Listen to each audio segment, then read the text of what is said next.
Types of business environment.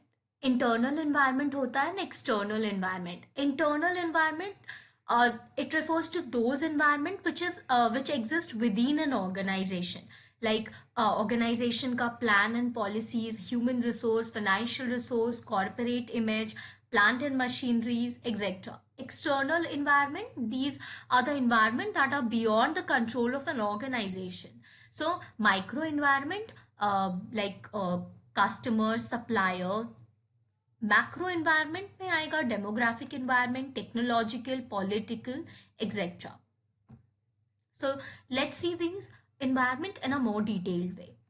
So business environment में दो तरीके के बेसिकली कॉन्सेप्ट है। इंटरनल एनवायरनमेंट, वैसे फैक्टर्स जो विद इन एक फर्म की कंट्रोल में होता है। बिजनेस चेंज कर सकता है अपने ऑब्जेक्टिव्स एंड पॉलिसीज को, लाइक वो internal environment is much more controllable than if you compare it with the external environment. External environment को आप कंट्रोल नहीं कर सकता है कंपनी, और ये जो फैक्टर्स होते हैं बहुत ज़्यादा अनप्रिडिक्टेबल होते हैं।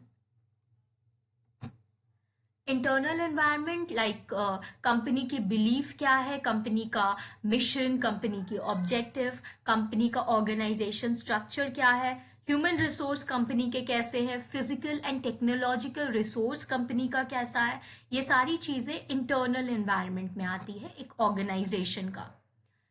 If you talk about external environment, तो एक्सटर्नल एनवायरनमेंट में दो तरीके के एनवायरनमेंट आते हैं, micro environment and macro environment.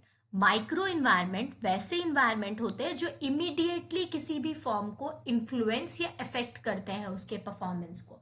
ये बिजनेस के कंट्रोल के बाहर होते हैं, बट फर्म कुछ हद तक इन सबको मैनेज कर सकता है। लाइक कॉम्पिटिटर, जो भी अदर प्लेयर्स है आपके मार्केट में, सप्लायर्स जिनसे आप रॉ मटेरियल्स खरीद रहे हो, आपके partners, public, customers, media, intermediaries.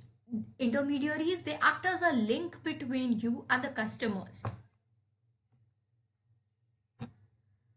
Now आता है, now next come is macro environment.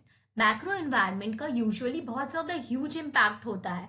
ये किसी एक स्पेसिफिक इंडस्ट्री को अफेक्ट नहीं करते, बट सारी इंडस्ट्री को एज अ होल अफेक्ट करते हैं। You must have heard about pastel.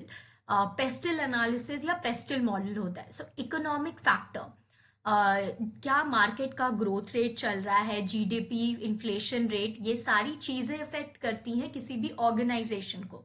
Technological factor, technological changes, upgradation, innovation in technology, these all are the factors that affect an operation of a business as a whole.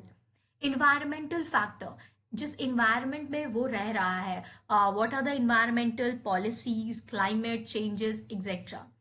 Political factors, जो भी rules and regulations है, law, ये सब political factors में आते हैं। Social factors, ये factor include करता है क्या ग्रोथ रेट है पॉपुलेशन का, whether they are health conscious, what are what are their beliefs, like जिस सोसाइटी में business is operating, what are the beliefs and what are the norms of that society.